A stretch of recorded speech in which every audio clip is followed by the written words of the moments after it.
அனைவருக்கும் வணக்கம். எங்கள் சேனலை லைக் பண்ணுங்கள், சப்ஸ்கிரைப் பண்ணுங்கள், கமெண்ட் பண்ணுங்கள், ஷேர் பண்ணுங்கள். தேங்க்யூ. இன்றைக்கி நம்ம என்ன பார்க்க போகிறோம்னா சிக்கன் பெப்பர் ரோஸ்ட் செய்வது எப்படி. அதுக்கு நமக்கு தேவையான பொருட்கள் எடுத்துக்கணும்.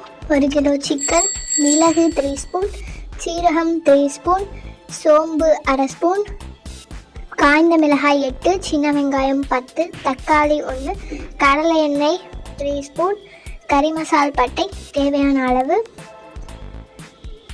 இதை எடுத்துகிட்டு சிக்கனை தேவையான அளவு கட் பண்ணிவிட்டு தனியாக க்ளீன் பண்ணி எடுத்துக்கோங்க. அடுத்து நம்ம என்ன அரைக்க போகிறோன்றதை பார்க்க போகிறோம். சீரகம் 3 ஸ்பூனும் மிளகு 3 ஸ்பூனும் தனியாக எடுத்து அதை நல்லா கொரப்பாக அரைச்சி எடுத்துக்கோங்க. இந்த மாதிரி வர மாதிரி எடுத்து தனியாக ஒரு பிளேட்டில் வச்சுக்கோங்க. அடுத்து தக்காளி, சின்ன வெங்காயம், காய்ந்த மிளகாய் இதெல்லாம் நல்லா கட் பண்ணி தனியாக ஒரு பிளேட்டில் எடுத்துக்கோங்க. அது கூடவே கறிவேப்பிலை, புதினா, மல்லி அதையும் எடுத்து வச்சுக்கோங்க. அதெல்லாம் தனியாக ஒரு பிளேட்டில் எடுத்து ரெடியாக வச்சுக்கோங்க. அடுத்து நம்ம எப்படி செய்கிறதுன்றதை பார்க்க போகிறோம்.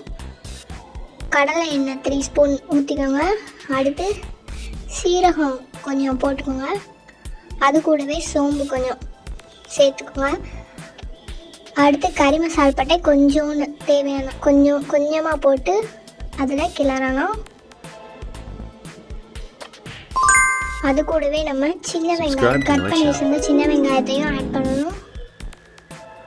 சின்ன வெங்காயத்தை எல்லாத்தையும் ஆட் பண்ணிவிட்டு நல்லா கிளறி விட்டுக்கோங்க. இந்த கலர் சேஞ்ச் ஆகிற வரை நல்லா கிளறி விடணும். நல்லா கிளறி விட்டுக்கணும். நல்லா கலர் சேஞ்ச் ஆகிற கிளறி விட்டுட்டு அடுத்து நம்ம தக்காளி போடணும். அதையும் நல்லா கிளறி விடணும்.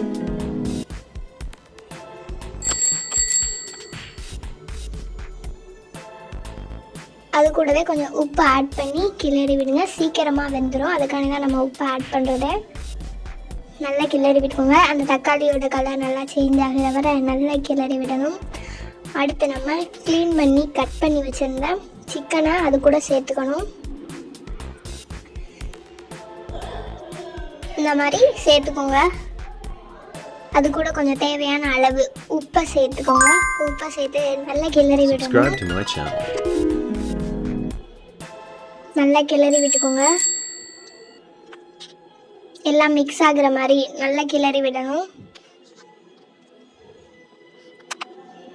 நல்லா கிளறி விடணும். நல்லா இந்த மாதிரி நல்லா கிளறி விட்டுக்கோங்க.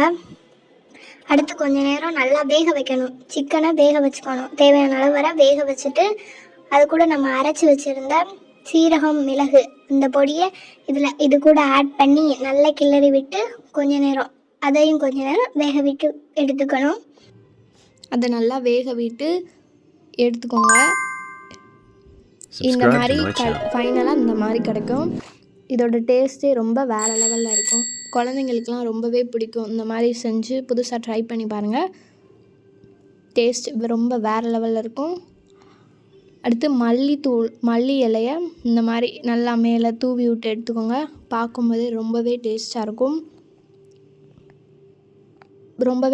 இருக்கும். புதுசாக ட்ரை பண்ணி பாருங்கள். தேங்க்யூ. டேஸ்ட் எப்படி இருக்குன்னு மறக்காமல் கமெண்ட் பண்ணிடுங்க. லைக் பண்ணுங்கள், ஷேர் பண்ணுங்கள், மறக்காமல் சப்ஸ்கிரைப் பண்ணிடுங்க. தேங்க்யூ.